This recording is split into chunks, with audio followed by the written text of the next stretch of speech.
Hi folks, this is a more elaborate version of what I did under tutorial 4 where a block was sliding down a track and the sketch law excitation was used to model it. Here, I want to make two blocks, a green one and a blue one, and they're also sliding down a track.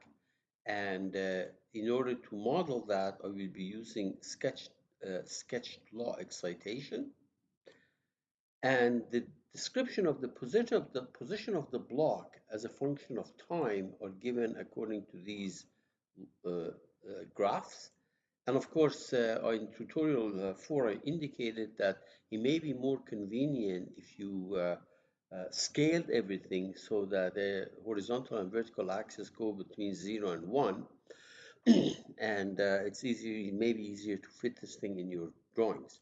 Now, these are related to the textbook that I published back in 2016, and I have not updated that book. However, through these tutorials, video tutorials on YouTube, I'm trying to compensate for that issue. Okay, so let's go ahead and make the three pieces. The first one is a track, so let me go ahead and start with an assembly file. And immediately I insert, right click, insert, and I'm going to put in it a track 3D part. And this is going to be my track. Okay, I'm just going to leave it the way it is. I'm not going to change that, but let's make it. I'm not going to change the name, so let's make it on the uh, part design on this vertical axis. Actually, let me do it on this sketch. So it will be for visual purposes. I made it. Uh, Actually, maybe I should make this thing three. Yeah, it'll look better. That's all. So let me go back here. So let me dimension this thing 3 inches,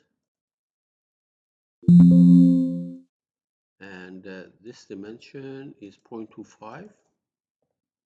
So that's going to be my track.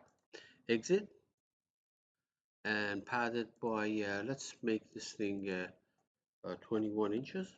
So there is the track. Okay.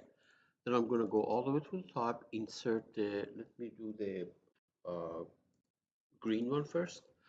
So right click, insert 3D part. And let me change this thing so that it says green.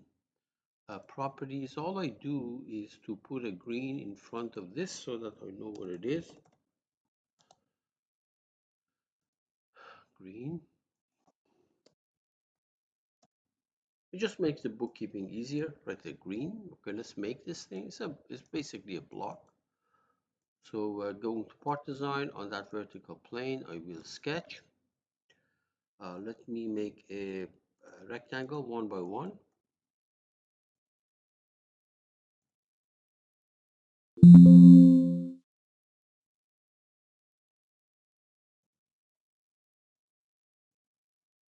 Okay, exit and pad it by 1 inch. And let me change the color of it. So let me see now, it's right here, right click properties. I'm going to change on the graphics, change the color to green, make it like that. Okay, good. And then all the way to the top, all the way to the top, insert the blue one, insert, right click, insert 3D part. Let me change this thing to call it blue properties, and all I do is at the front of this I'll add a blue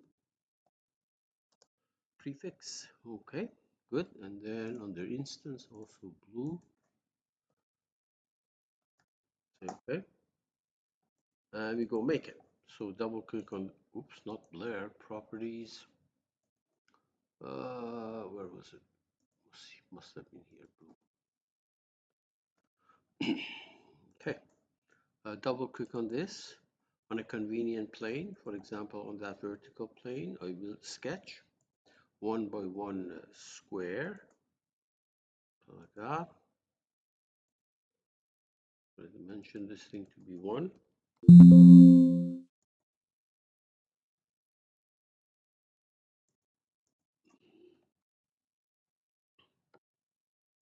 Okay, exit and pad it by 1 inch.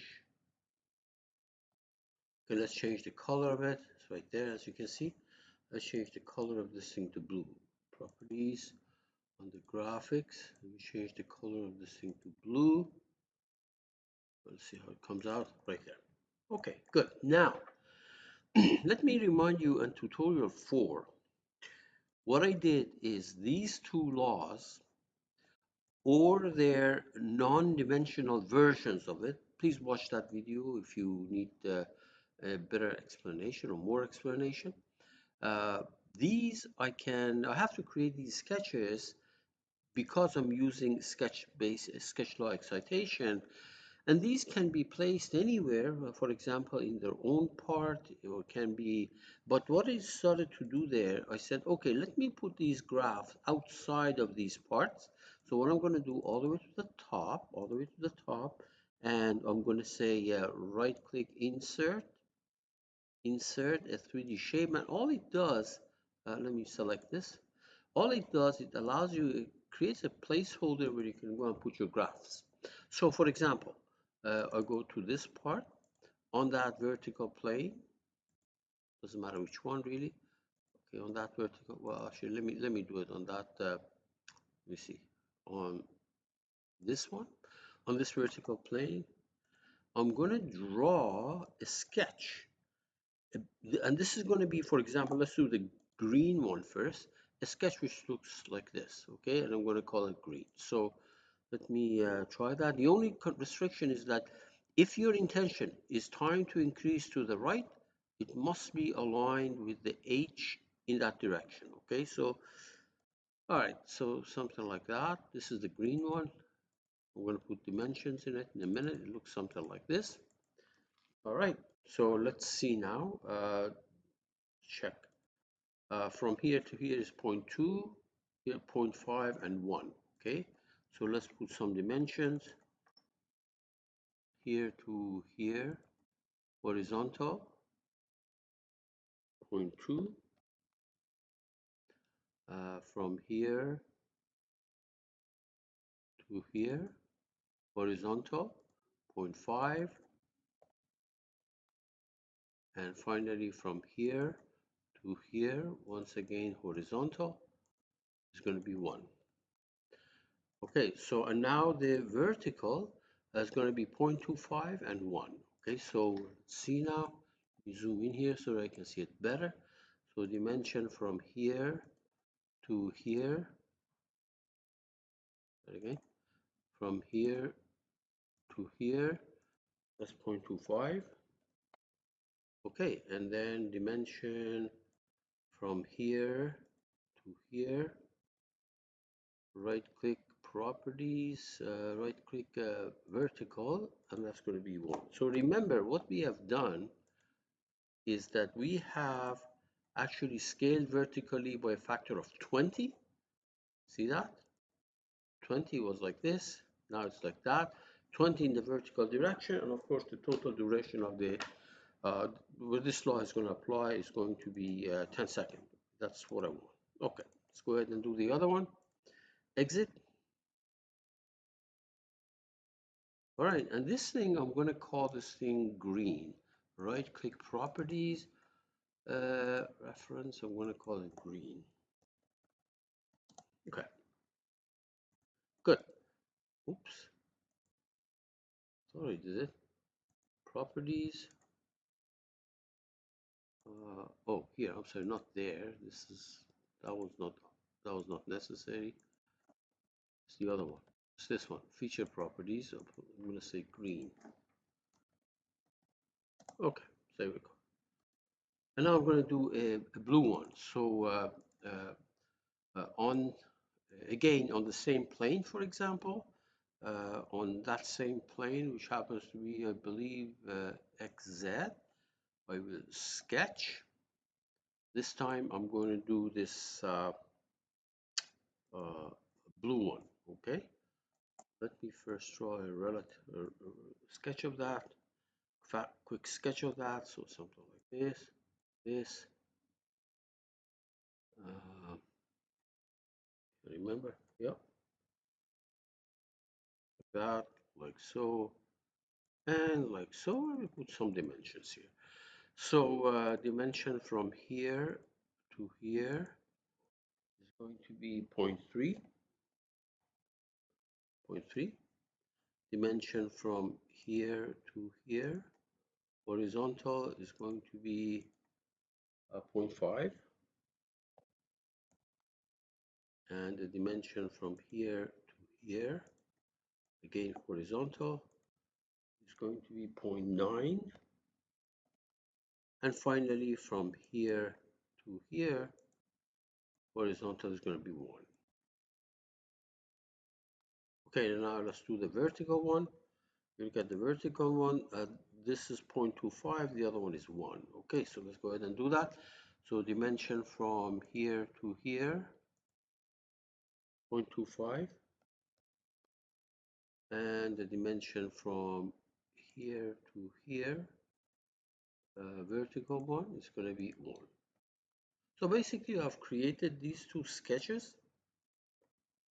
Okay, I'm going to change the name of this thing also to properties to green to blue. Properties blue.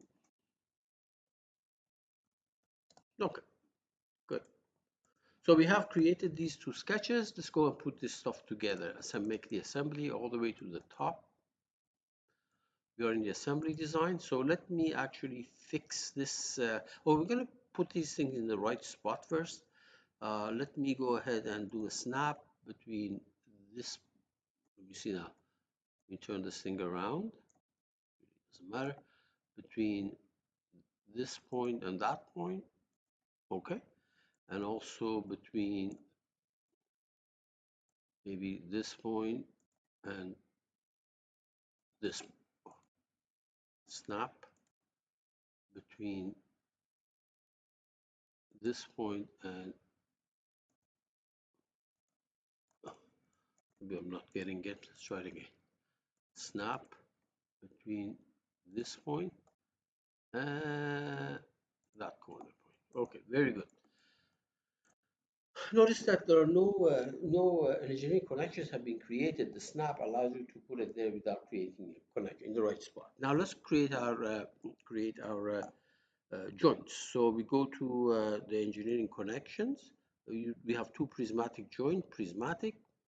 Okay, and this is the option that I'm going to be using, edge to edge, line to line, plane to plane, and then for offset I do backplane and backplane. So I do this. I've done this thing many times. Why don't I do the first one? This one, remember, I'm going to call this prismatic later on. I'm going to call this thing the green one. Let me do the green one first. Okay, so this edge and that edge, this plane and that plane, and for the offset, these two back planes, okay? And then we say, okay. We don't want to do any contact connection. So a prismatic joint has been created. Let's see where it is, right there.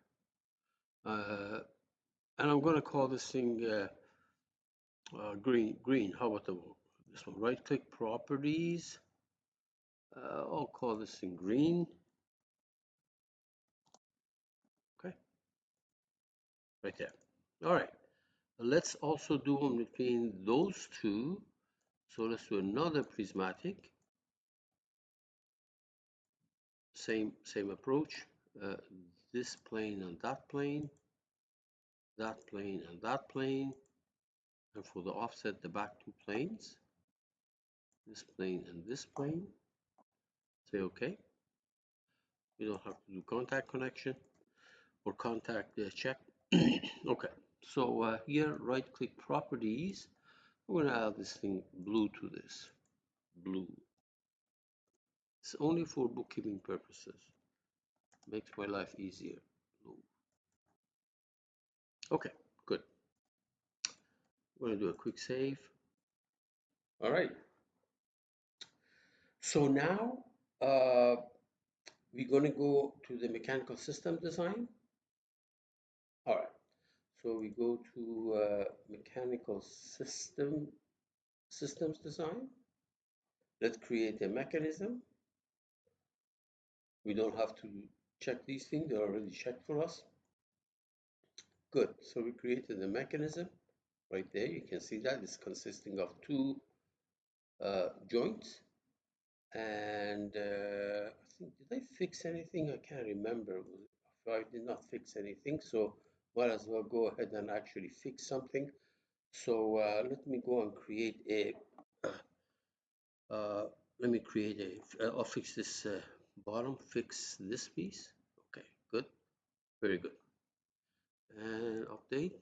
Okay, good. Now, notice that right now these arrows point to the left. I want these things to move to the right. There's two ways to do it. As I mentioned in tutorial 4, you can put the cursor there and click on that icon to reverse orientation, or you can go, for example, if you want to, where are these joints? Put the cursor there, right click. Actually, let me see for a second. Hang in there. Let me go, where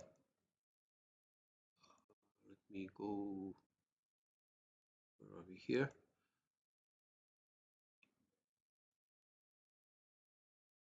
I want to reverse these orientations.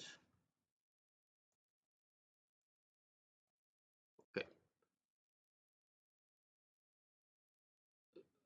To reverse the orientation, I can do it different ways.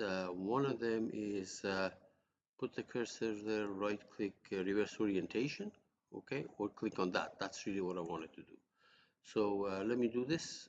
I can click on this, select that, click on this, or select this, right click, reverse orientation, okay. Okay, and the same thing here, right click, reverse orientation. So they will move this way. Now, to check that, whether actually it is moving that way or not, what we can do is we can click on this mechanism player. If I move this thing to the right, this will move to the right. Move this thing, move this one, go to the right. Okay, let me update here. Check for a second. Mechanism status. This I'm not. This should be green. Cannot be simulated.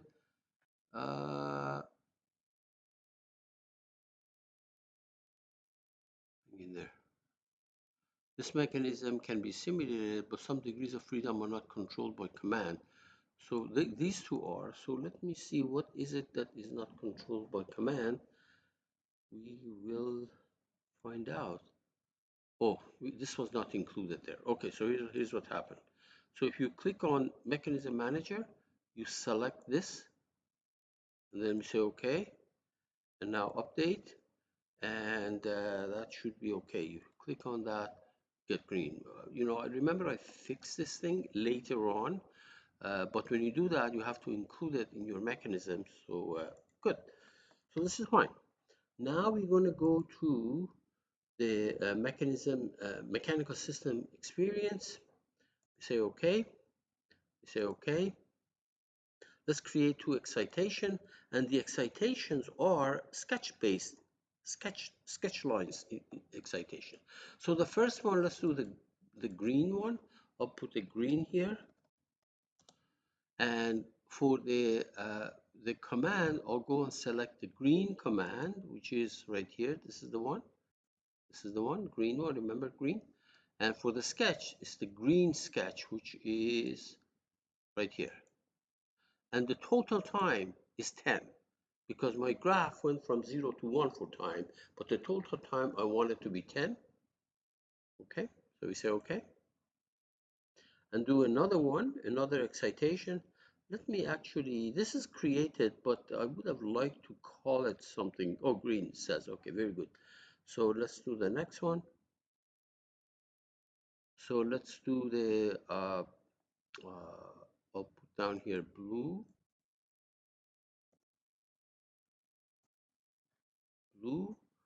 For command, it's going to be the blue command right here, this one. For the curve, it's going to be blue sketch, and total time is also 10. Say okay. Now notice that these laws are created here. When we did this thing, when we did this sketch law excitation, these laws were created. You have to change the scale to 20, because right now the scale is probably 1.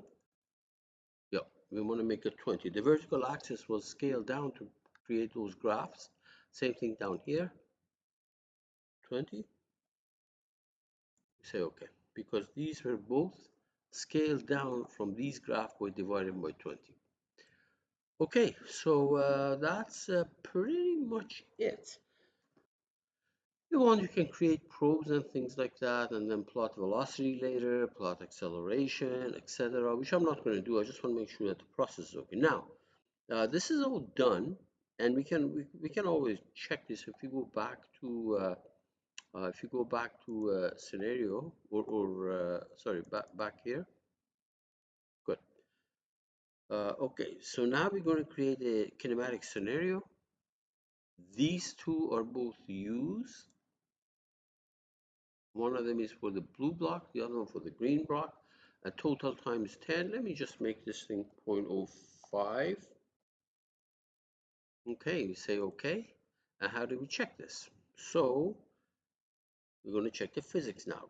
Here at the very bottom, once we created our scenario, kinematic scenario, and then we can do compute and generate results with global update.